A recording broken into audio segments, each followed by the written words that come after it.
सत्य श्री ओम सतनाम सत्साहिब। ये सत्संग प्रेमियों, ये साध संगत, आज हम आपके सामने कबीर बीजक का कहरा नंबर 5 लेकर के उपस्थित हुए हैं। इस कहरा नंबर 5 में धन दौलत के लोभ का जो मायाजाल फैला हुआ है, उसी के लिए चेतावनी कबीर साहिब दे रहे हैं कि जिस धन दौलत के पीछे तुम पड़े हुए हो, यह साथ नहीं जाएगी। सब छोड़ करके तुम यहीं पर चले जाओगे। तो देखते हैं कहरा नंबर 5। राम नाम भजु, राम नाम भजु, चेती देखू मन माही हो।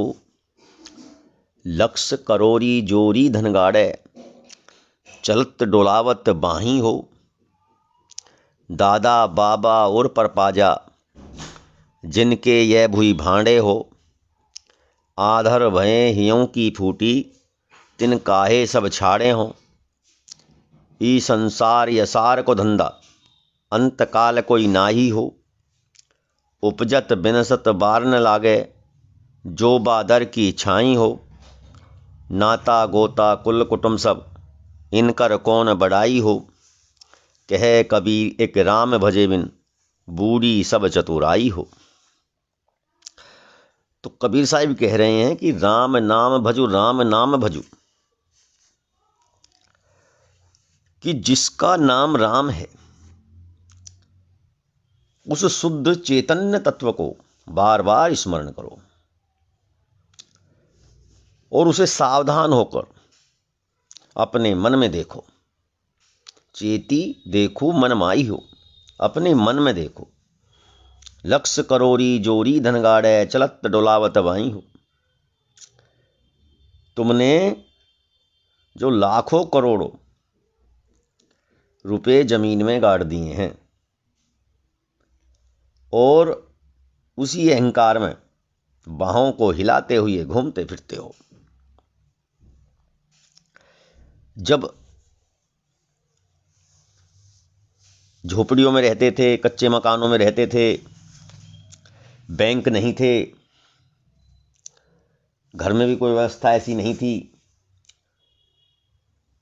चोर डकैतों का हमेशा डर सताया रहता था, उस समय क्या लोग करते थे कि कहीं गड्ढा खोद करके और धन को उसमें गाड़ दिया करते थे। कई बार तो धन गाड़ने वाले की मृत्यु बिना बताए ही हो जाती थी।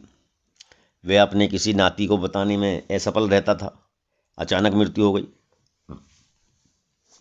तो वो धन दबा का दबा ही रह जाता था। कभी कोई समय आया और वहाँ पर कोई खुदाई हुई या कुछ किसी तरह का काम हुआ, तब वो धन निकला। अब भी कई जगह ऐसी धन निकल आता है। तो ये सब उसी समय का गड़ा हुआ धन है, जब लोग चोरों के डर से गड्ढा खोद करके उसमें डाल दिया करते थे और एक पहचान बना लेते थे, एक निशान लगा लेते थे। तो कबीर साहिब भी उसी समय के हैं। तो वो भी कह रहे हैं कि तुमने लाखों करोड़ों जमीन में रुपए पैसे डाल दिए हैं और उसे देख करके अहंकार में अपनी बाहों को हिलाते हुए घूमते फिरते हो। तुम्हें तो यह विचार करना चाहिए कि तुम्हारे पिता पितामह पर पितामह जिनकी यह संपत्ति थी, वे सभी सब कुछ छोड़कर खाली हाथ चले गए। दादा बाबा और परपाजा, जिनके यह भुई भांडे हो। आंधर भये हियो की फूटी, तिन काहे सब छाड़े हो।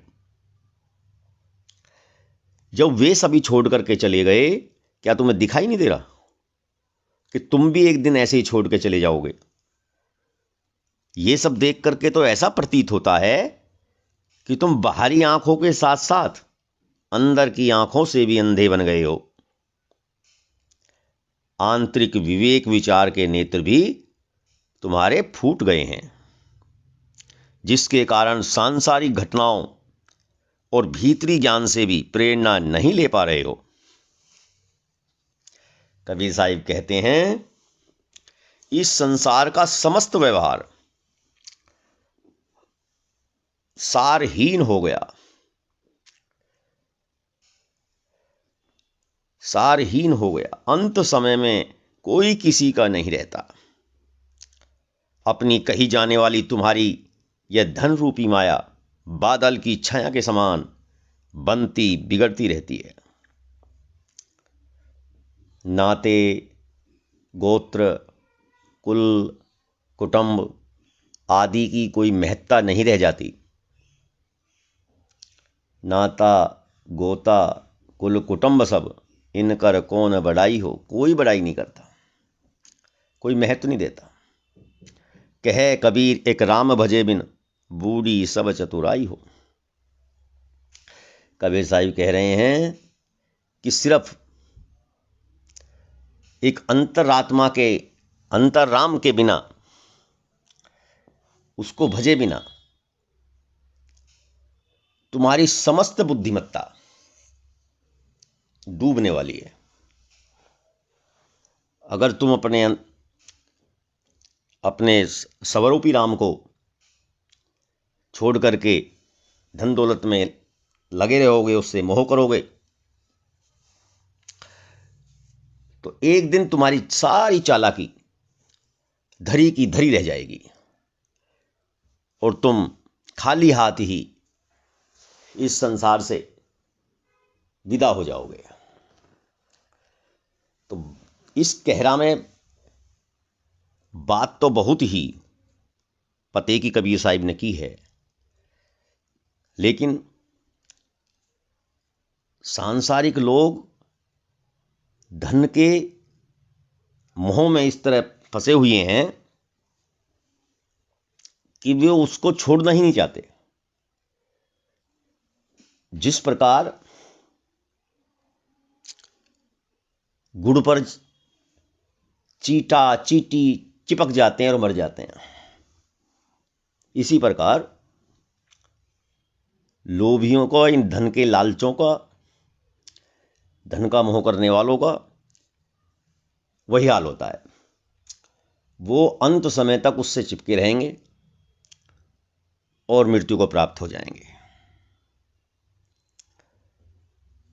ऐसा नहीं है कि धन कमाना बुरी बात है, लेकिन सार्थक, उचित, जितना जरूरी हो और जो शुद्ध रूप से कमाया गया हो, उतना ही धन की आवश्यकता होती है। संचय करने से विकार उत्पन्न होता है,